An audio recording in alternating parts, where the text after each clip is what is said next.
प्रणवं पवनकुमार खलवनपावक ज्ञानघन जासु हृदयागार बसहि राम सरचापधर। हनुमान जी महाराज की, श्री सीताराम भगवान की अहेतु की अनुग्रह श्री राधाकांत भगवान के चरणों में उपस्थित होकर के हम आप सब राम कथा रसमंदाकिनी में अवगाहन कर रहे हैं और परम प्रेम मूर्ति श्री भरत जी के चरित्र को श्रवण कर रहे हैं।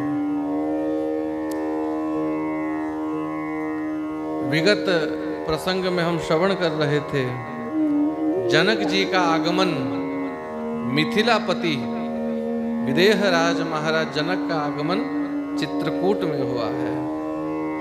सभी प्रसन्न हो गए जनक जी का आगमन देख करके। 4 दिन बीता है चित्रकूट में और महारानी सुनैना मां जानकी की माता जननी समय देख करके, अवसर देख करके रानियों के पास भेंट करने पहुंची है और रनिवास के भीतर सभी महारानी उपस्थित हैं। अयोध्या की बड़ी बूढ़ी माताएं उपस्थित हैं।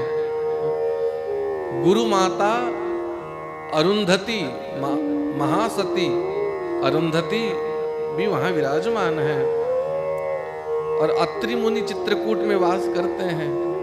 जब सभी वहां हों तो अत्रि मुनि की भार्या महासती अनुसुईया भी वहीं होंगी।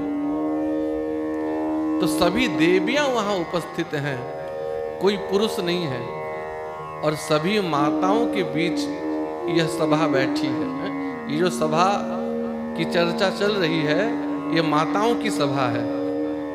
उस सभा में मां सुनैना ने सभी माताओं को संबोधित करके कहा कि हे महारानी कौशल्या, मैं क्या कहूं,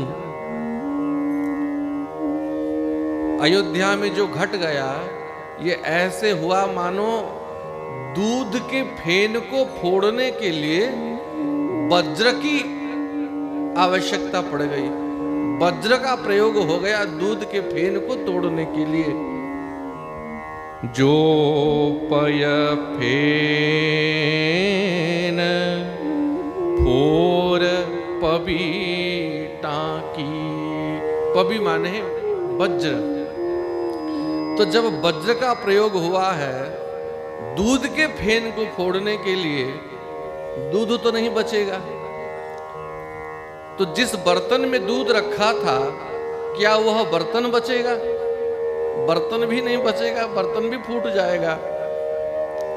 तो मानो जो बर्तन जिसमें दूध है वो अयोध्या का राज्य है और वह दूध चक्रवर्ती महाराज दशरथ स्वयं हैं। और जो फेन उठा था वह फेन महाराज के मन में श्री राम को राजा बनाने की जो इच्छा प्रकट हुई थी वो इच्छा ही वह फेन है। और मानो कैकई रूपी वज्र ने उस फेन को तो तोड़ दिया और जब फेन फूटा दूध बिखर गया, इच्छा गई, महाराज दशरथ भी शरीर छोड़ दिए और अयोध्या रूपी बर्तन भी बिखर गया। अब अयोध्या में कुछ नहीं रहा। हे महारानी, हे देवियों, जहाँ तहाँ काक उलूक बक मानस सकृत मराल। अयोध्या में जहां तहां उलूक, काक और बक घूम रहे हैं। ये सब कौन है? श्री राम के वनवास में जो सब कारण बने हैं। कौन कौन कारण बने? प्रथम कारण देवता बने हैं। देवताओं ने सरस्वती जी को प्रेरित किया और सरस्वती जी ने मंथरा को प्रेरित किया और मंथरा ने महारानी कैकेयी की बुद्धि नष्ट की है। तो कौवा ये देवता है। हम चर्चा कर रहे थे कौवा का स्वभाव कैसा होता है। अब जितना भी कौवा को खाने को दो, लालन पालन करो, कौवा कभी किसी का सगा नहीं होता। ये बात मानने वाला नहीं है। ये तोता नहीं है, कबूतर नहीं है तो दाना डालोगे तो आके प्रेम से तुम्हारे कंधे में बैठ के खाएगा। ये कौवा है। तो ये देवता स्वार्थी हैं, तो देवता कौवा है। और आगे आएगा प्रसंग। इंद्र का बेटा जयंत श्री राम के बल पराक्रम का परीक्षा लेने आता है। क्या बन के आता है? कौवा बन करके आता है। तो जिसका बेटा कौवा बन करके आया हो, उसके बाप में वो बुद्धि होगी तभी तो बेटा कौवा बना। पिता का ही तो गुण पुत्र में आता है। तो ये देवता काक हैं। और उल्लूक कौन है?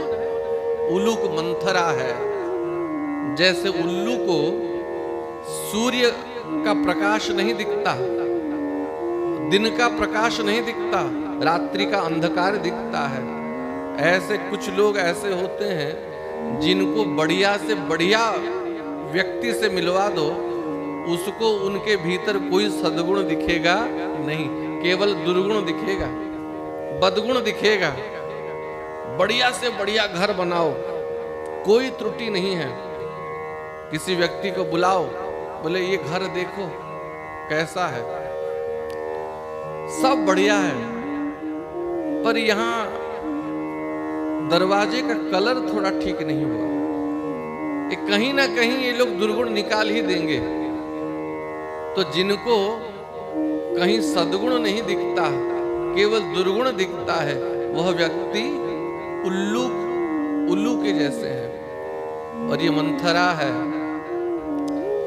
अस कहूं जीव जंतु जग माही,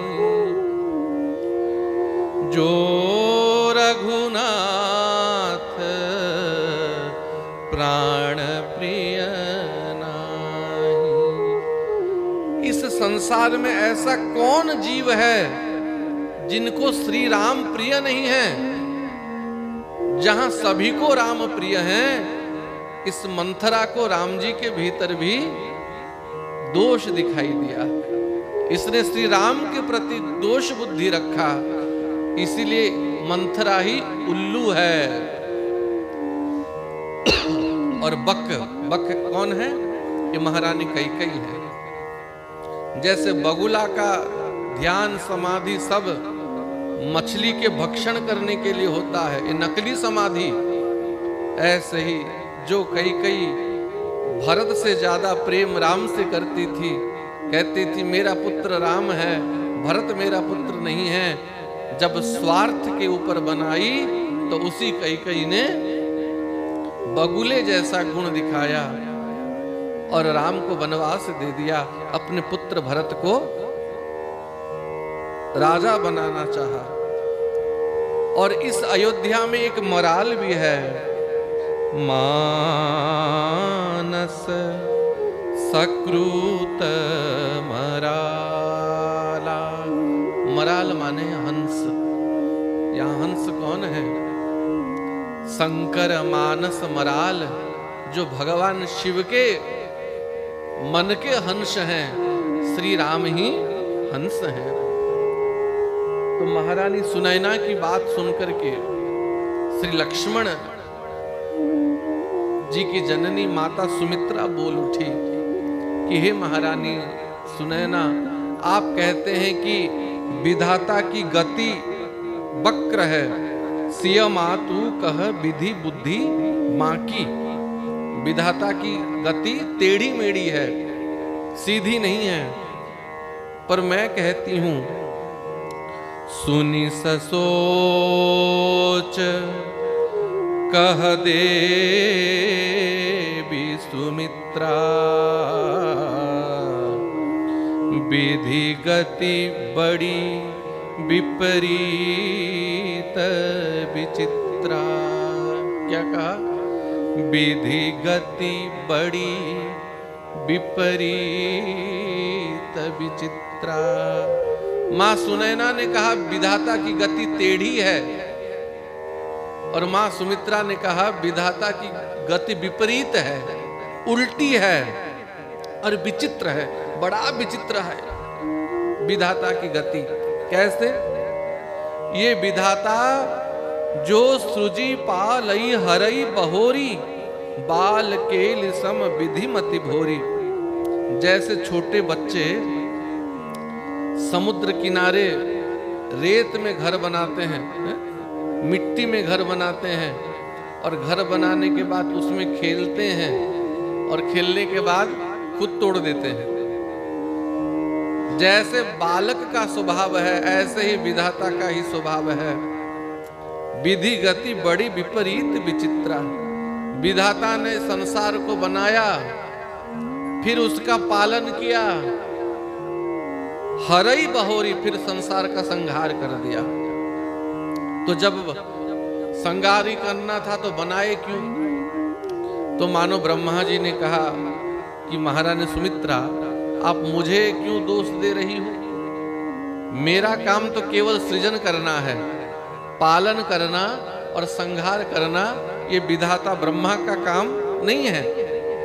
पालन करना विष्णु जी का काम है और संहार करना शिव जी का काम है। तो मेरा तो काम केवल सृजन करना है, तो आप मुझे क्यों दोष दे रही हो? तो मानो सुमित्रा जी ने भी व्यंग करते हुए कहा कि यहां हम ब्रह्मा जी की सृष्टि के बारे में बात नहीं कर रहे हैं। यहां अयोध्या में जो सृजन हुआ, जो पालन हुआ, जो संहार हुआ, उसके बारे में हम बात कर रहे हैं। महाराज दशरथ जी के मन में एक इच्छा का सृजन हुआ। कौन सी इच्छा? श्री राम को राजा बनाने की इच्छा। यह इच्छा महाराज दशरथ के मन में प्रकट हुआ, और वशिष्ठ जी ने इसका पालन किया। वशिष्ठ जी ने अनुमोदन करके इसका पालन किया, और केवल वशिष्ठ जी ने नहीं, अयोध्या की सारी प्रजा ने उसका अनुमोदन किया और पालन किया। पर देवी कैकेयी ने इसका संहार कर दिया, उस इच्छा का संहार कर दिया। यहां देवी सुनैना और देवी सुमित्रा दोनों मिलकर के व्यंग करके महारानी कैकेयी को सुना रहे हैं कि अयोध्या में जो भी घट गया इसका कारण ये कैकेयी है। सोचिए, उस सभा में महारानी कैकेयी भी बैठी है। कैसा लग रहा होगा? जब कोई सीधे मुंह से गाली दे दे इतना कष्ट नहीं होता, पर यदि कोई व्यंग करके सुना सुना करके कहे तो उस समय ज्यादा कष्ट होता है। महारानी कैकेयी पश्चाताप रूपी अग्नि में जल रही है, सिर नीचे है, ग्लानि से मन भरा हुआ है, और इधर जब वाणी रूपी बाण हृदय में विद्ध हो रहे हैं, कैसा लग रहा होगा महारानी कैकेयी को? पर राम जननी तो राम जननी है। राम जननी ने देखा कि नहीं, ये ठीक नहीं हो रहा है। ये कैकेयी सुन सुन के दुखी हो रही है। तब महारानी कौशल्या बोल उठी। कौशल्या कह दोष न काहू। क्या कहा महारानी कौशल्या ने? कौशल्या कह दोष न काहू। महारानी कौशल्या ने कहा, हे देवी सुनैना, सुमित्रा, इसमें किसी का दोष नहीं है। आपने तो कहा इसमें विधाता की गलती है, महारानी सुनैना ने कहा विधि गति बांकी, विधाता की गति टेढ़ी है। और सुमित्रा जी ने कहा विधि गति बड़ी विपरीत विचित्रा, विधाता की गति विपरीत है, विचित्र है। पर कौशल्या जी समझ गई सब बात और कहा इसमें ना विधाता की गलती है, ना मंथरा की गलती है, ना देवताओं की गलती है, ना कैकेयी की गलती है। कौशल्या कह दोष न काहू, तो गलती किसकी है? करम विबस दुख सुख क्षति लाहू। असली बात महारानी कैकेयी ने कहा, जब किसी के ऊपर दुख आता है तो कोई विधाता के ऊपर दोष दे देता है, कोई भगवान को दोष दे देता है, कोई समाज को दोष दे देता है। पर वास्तव में कारण क्या होता है? अपना कर्म ही कारण होता है। कोई ना काऊ सुख दुख कर दाता, निज कृत कर्म भोग सब भ्राता। कोई किसी को सुख नहीं देता, कोई किसी को दुख नहीं देता। जैसा कर्म करोगे वैसा फल चखोगे। कर्म प्रधान विश्व करी राखा, जो जस करई सो तस फल चाखा। जो जैसा कर्म करेगा उसको वैसा फल भोगना पड़ेगा। कर्म विबस दुख सुख क्षति लाहू। कर्म के कारण ही दुख भोगना पड़ता है, सुख भोगना पड़ता है। हानि लाभ जीवन मरण ये सब कर्म के द्वारा ही होता है। फिर महारानी कैकेयी कहती है कि हे देवियों, एक कर्म की गति बड़ी कठिन है और यदि विचार किया जाए तो कर्म भी बड़ी छोटी बात है। अच्छा, हम कहते हैं कि कर्म के कारण हमें सुख दुख मिलता है, इस जीवन का कर्म भोगना पड़ता है। और किसी ने कहा तो मेरे इस जीवन में मैंने कोई पाप नहीं किया है, तो मुझे क्यों भोगना पड़ रहा है? तो क्या कहोगे? पूर्व जन्म का कर्म है, पूर्व जन्म का कर्म भोग रहे हो। एक व्यक्ति था, बड़ा दुखी था, तो एक महात्मा के पास गया, बोला बाबा बहुत दुखी हूं, कारण क्या है? तो महात्मा ने कहा बेटा तेरा कर्म है। बोले इस जन्म में मैंने कोई बुरा कर्म नहीं किया, ये तेरे पूर्व जन्म का कर्म है। तो उसने कहा मैं कोई पुनर्जन्म पूर्व जन्म नहीं मानता।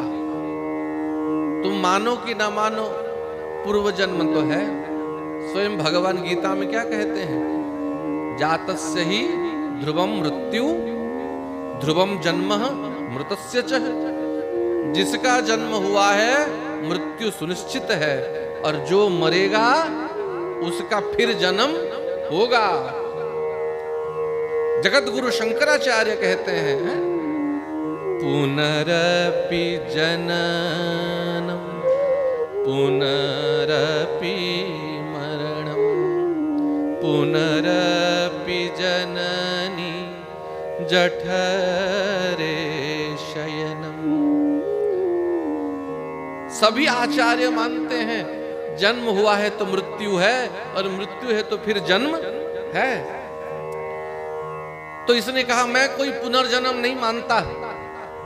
तो गुरुजी चुप हो गए।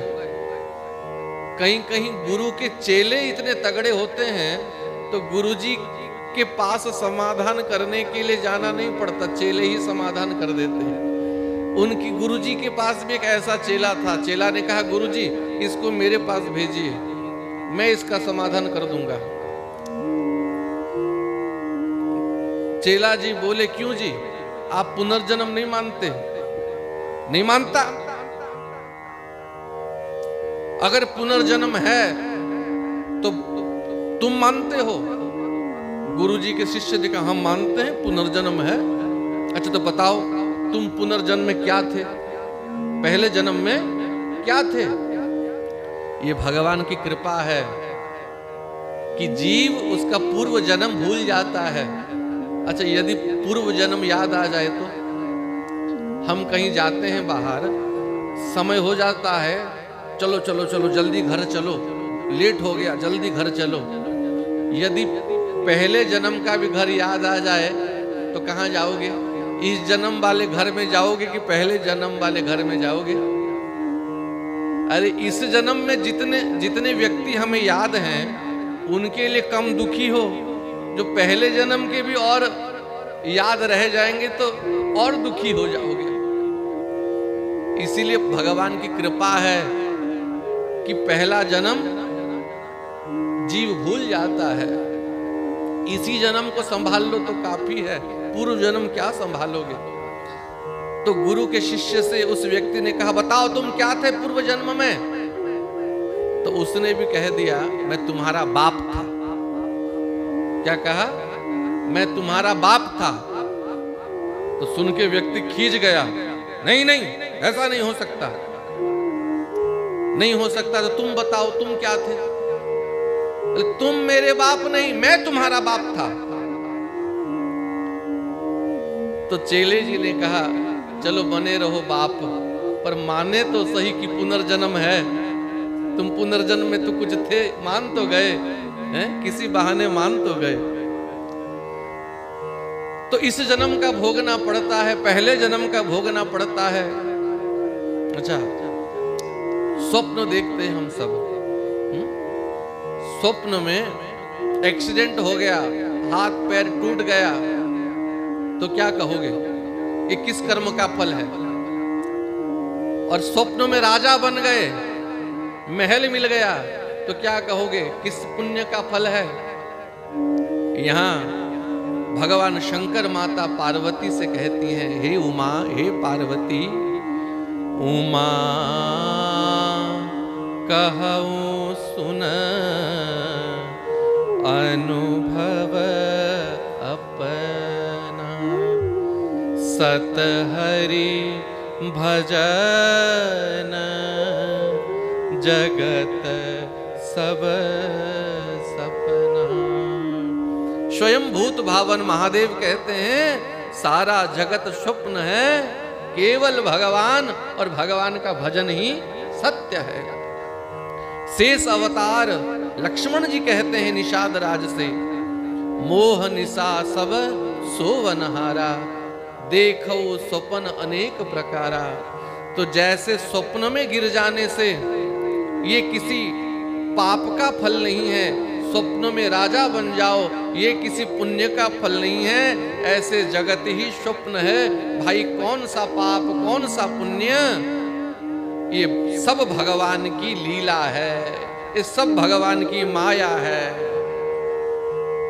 उमा दारु योषित की नाही, सब ही नचा वही राम गोसाई। इसीलिए देवी मोह बस सोचिय बादी, विधि प्रपंचु अस अचल अनादि। इसलिए हे देवियों, क्या कर्म को दोष दें, क्या भाग्य को दोष दें, क्या विधाता को दोष दें, ये सब प्रपंच है और ये प्रपंच अचल है और अनादि है। ध्यान देना, ये जो संसार का प्रपंच है ये अनादि है, मतलब कब से चल रहा है, इसका कोई लेखा जोखा नहीं है। कब से कर्म आरंभ हुआ कोई बता सकता है? कब से सृष्टि आरंभ हुई कोई बता सकता है? अनादि है पर अनंत नहीं है। ये जो प्रपंच है संसार का, बार बार जन्म लेना, बार बार मरना, ये अनादि है, कब से चल रहा है। भगवान गीता में कहते हैं, अर्जुन तुम्हारा और मेरा कितने जन्म हो चुके हैं, मैं जानता हूं तुम नहीं जानते। ये अनादि है पर अनंत नहीं है। कैसे? जिस दिन विवेक उत्पन्न हो जाएगा, जिस दिन किसी पक्के गुरु की कृपा हो जाएगी और ज्ञान प्रकट हो जाएगा, भगवान की भक्ति उदय हो जाएगी, उसी दिन यह प्रपंच खत्म हो जाएगा। फिर और इस जन्म मृत्यु रूपी प्रपंच में पड़ना नहीं पड़ेगा। इसीलिए यह प्रपंच अनादि है पर अनंत नहीं है। और कहकर के मां कौशल्या रोने लगी। मां के दोनों नेत्रों से अविरल अश्रु बहने लगे, झरझर अश्रु बहने लगे। और मां कौशल्या हृदय में हाथ रख करके रोने लगी। सभी ने कहा कौशल्या नंदन श्री राम को वनवास मिल गया, इसी कारण मां कौशल्या रो रही हैं। माता सुमित्रा समझाने लगी, माता सुनैना समझाने लगी, देवी मत रो मत रो। अपने आंचल से मां कौशल्या ने अश्रु पोंछा। आंसू पोंछते भये मां कौशल्या ने कहा, हे देवियों, हे जनक प्रिया, हे मां सुनैना, मैं सच कह रही हूं, मैं झूठ नहीं कह रही। आज तक मैंने कभी राम का शपथ नहीं लिया, महाराज दशरथ ने ले लिया और उसी शपथ को पूरे करते करते शरीर छोड़ दी। पर आज तक मैंने कभी राम का सौगंध नहीं खाया। पर इस चित्रकूट धाम में सबके सामने सो करी कहूं सखी सती भाऊं, राम शपथ में काहि न काऊ। मैंने आज तक राम का शपथ नहीं लिया, पर आज राम का सौगंध लेकर के, राम का शपथ लेकर के मैं कह रही हूं, मैं राम के लिए दुखी नहीं हूं। क्या कहा मां कौशल्या ने? मैं राम के लिए दुखी नहीं हूं। क्यों? क्योंकि मां कौशल्या जानती है ये श्री राम कोई मनुष्य नहीं है। सतरूपा जी के रूप में जब वरदान मांगा था तो देवी सतरूपा ने वर मांगा था, प्रभु आप मेरे घर पुत्र बनकर के आना, पर मेरा ज्ञान सदैव बना रहे कि आप परब्रह्म हो, आप केवल कौशल्या नंदन दशरथ नंदन नहीं हो। और वनवास के समय स्वयं मां कौशल्या कहती हैं, वैकुंठ वैभव सुखम परिहाय वत्स, सत्वं दशरथालय आगतोऽसि,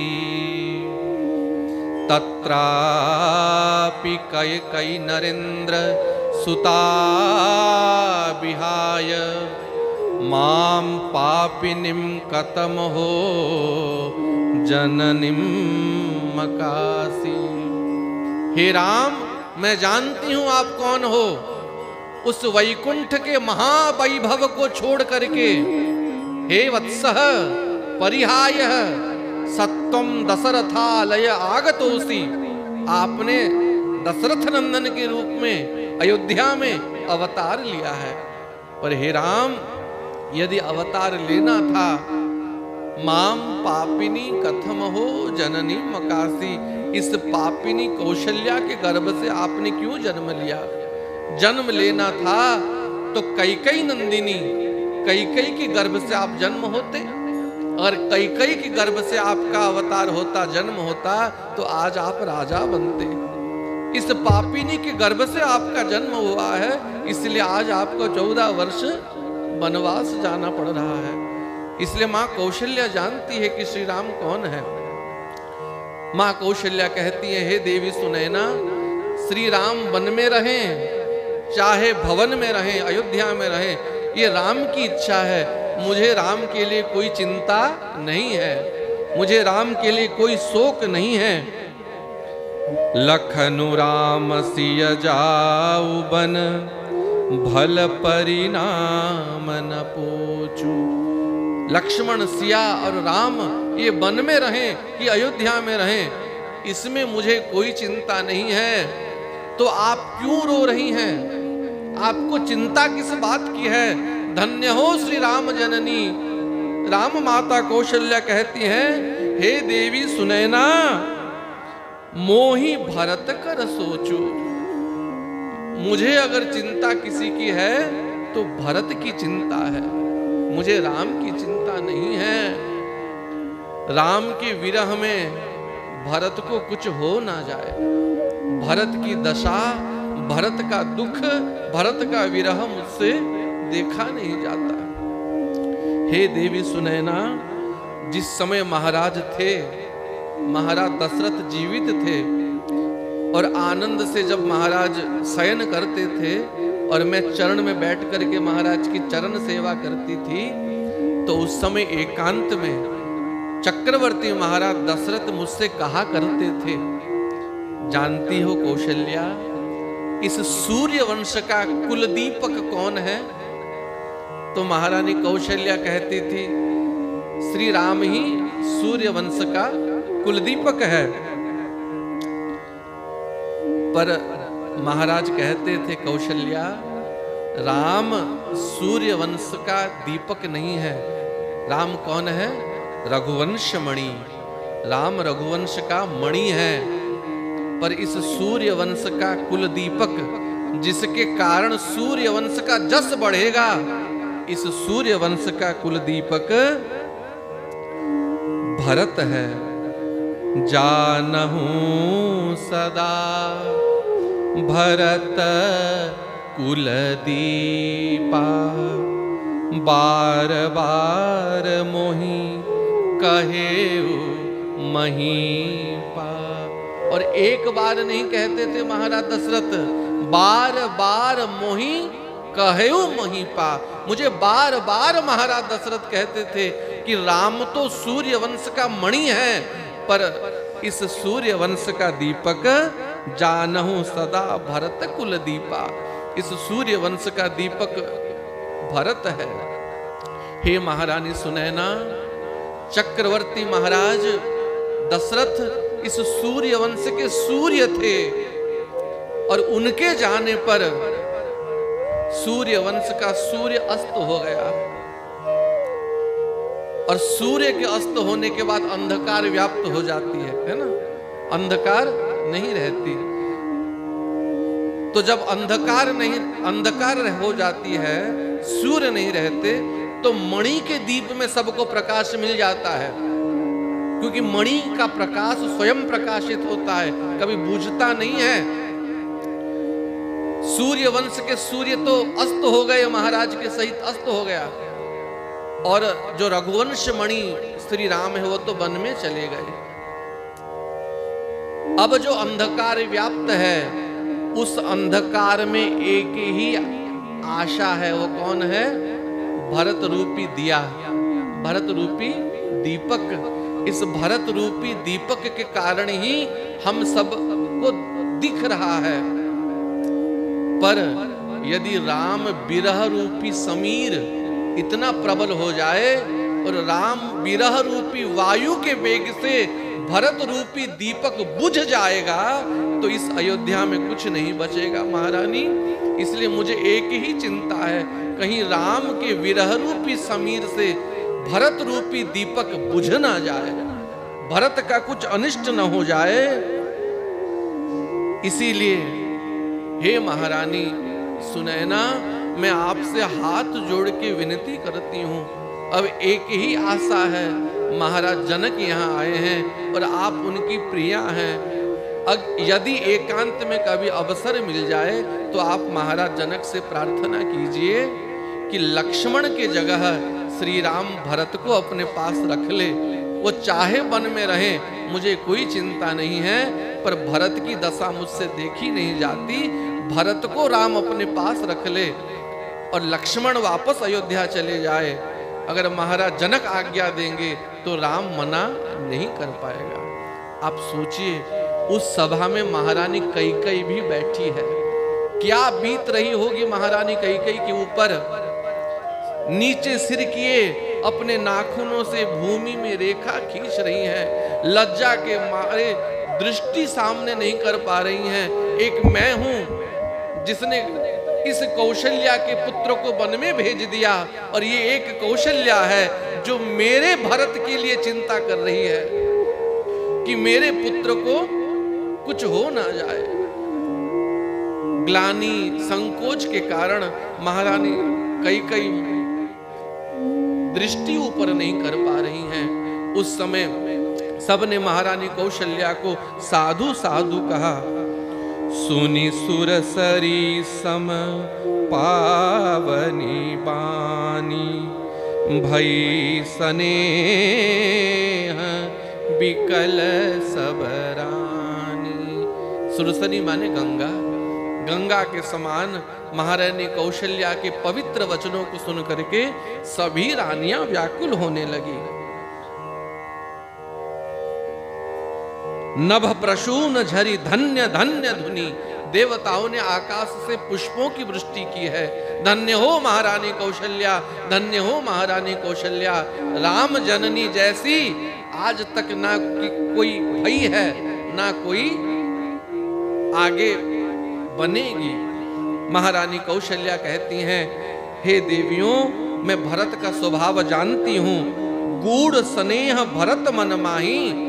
भरत कभी अपने भीतर की बात खुल के किसी से कहता नहीं है। जो लोग खुल के अपने भीतर का दुख कह देते हैं वो ज्यादा दुखी नहीं रहते, पर जो कभी अपना दुख किसी से नहीं कहते और भीतर ही भीतर उस दुख को दबा के रखते हैं, ऐसे व्यक्ति, उनको कुछ भी हो सकता है।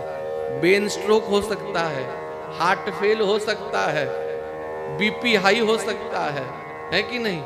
इसीलिए गूढ़ स्नेह भरत मन माही, रहे नीक मोहि लागत नाही। इसीलिए मुझे सदैव भरत की चिंता होती है। देवी, आप कृपा करके महाराज जनक से कहिए, महाराज जनक आज्ञा दे दे, राम लक्ष्मण को अपने पास रख ले, राम भरत को अपने पास रख ले और लक्ष्मण को अयोध्या भेज दे। ऐसी है श्री राम की माता, सभी धन्य धन्य कहती हैं। और वहां सभा को विराम दे करके महारानी सुनैना ने प्रार्थना की कि महारानी कौशल्या, यदि आप आज्ञा दें तो मैं सीता को कुछ समय के लिए अपने साथ ले जाऊं।